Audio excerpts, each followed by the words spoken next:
Yuk kita dengarkan cerita Timun Mas, cerita anak dari Jawa Tengah. Pada zaman dulu kala, hiduplah sepasang suami istri. Mereka adalah petani yang tinggal di sebuah desa di dekat hutan. Mereka hidup bahagia. Sayangnya, mereka belum dikaruniai seorang anak. Setiap hari mereka berdoa kepada Yang Maha Kuasa agar segera dikaruniai seorang anak. Suatu hari, seorang raksasa melewati tempat tinggal mereka. Raksasa itu kemudian memberi sebuah biji mentimun. Tanamlah biji ini, nanti kau akan mendapatkan seorang anak perempuan, kata raksasa. Terima kasih raksasa, kata suami istri itu. Tetapi ada syaratnya. Pada saat usianya 17 tahun, kalian harus serahkan anak itu kepadaku, saut raksasa. Tanpa pikir panjang, mereka segera menerima biji itu dan menyetujuinya. Suami istri itu kemudian menanam biji mentimun itu. Setiap hari mereka merawatnya dengan baik.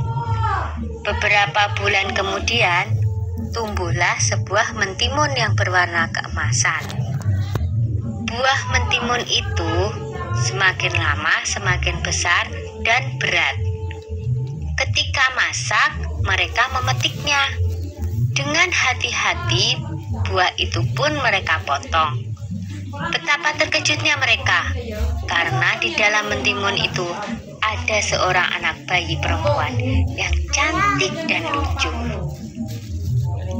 Tahun demi tahun berlalu, Timun Mas tumbuh menjadi gadis yang cantik jelita. Kedua orang tuanya sangat bangga padanya. Tapi mereka juga takut, karena pada usia 17 mereka harus menyerahkan Timun Emas kepada raksasa sesuai dengan perjanjian mereka. Ketika Timun Emas berumur 17 tahun, si raksasa datang. Pak Tani berkata, "Tunggulah sebentar, Timun Emas sedang bermain. Istriku akan memanggilnya." Lalu ia segera menemui anaknya. "Anakku, ambillah ini," kata Pak Tani sambil menyerahkan sebuah kantong kain. "Ini akan menolongmu melawan si raksasa. Sekarang larilah secepat mungkin." Timun Mas pun segera melarikan diri. Raksasa segera berlari mengejar Timun Mas. Raksasa semakin dekat. Timun Mas segera mengambil segenggam garam dari kantong kainnya. Lalu garam itu ditaburkannya ke arah raksasa. Tiba-tiba muncullah sebuah laut di depan raksasa.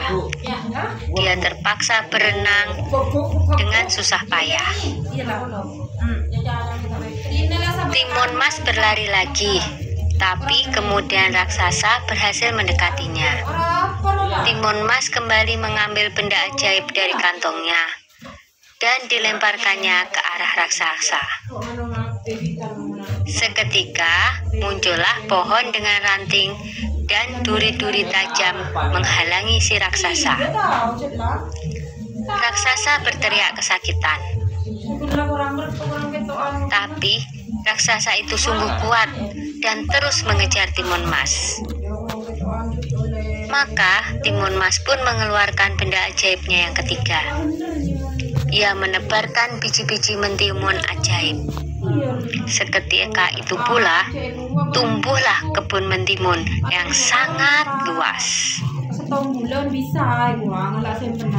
Sampai akhirnya Timun Mas melemparkan benda ajaib terakhirnya, yaitu segenggam terasi udang yang berubah menjadi danau lumpur yang sangat luas. Raksasa itu akhirnya terjerembab di danau lumpur itu dan tak bisa lolos lagi. Timun Mas selamat dari kejaran raksasa.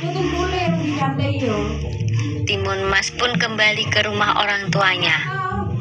Ayah dan ibunya sangat senang melihat Timun Mas berhasil selamat. Sejak saat itu, mereka hidup bahagia bersama-sama. Sudah dulu ya cerita Timun Masnya. Jumpa lagi.